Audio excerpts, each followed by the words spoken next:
নাও এখন কেমন লাগে দেখো।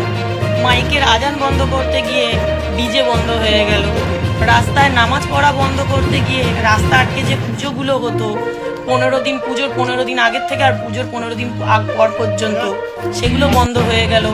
গরু খাওয়া বন্ধ করতে গিয়ে গরু বিক্রি বন্ধ হয়ে গেল।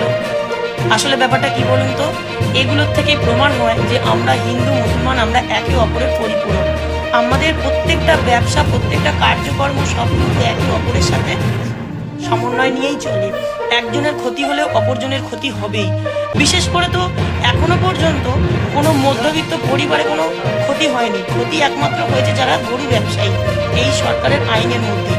এখনো যেসব বাড়িতে যারা গরু ব্যবসায়ী রয়েছে তাদের যে কি পরিমাণ ক্ষতি হয়েছে সেটা গ্রামে গঞ্জের মানুষদের মধ্যে সব থেকে বেশি হয়েছে।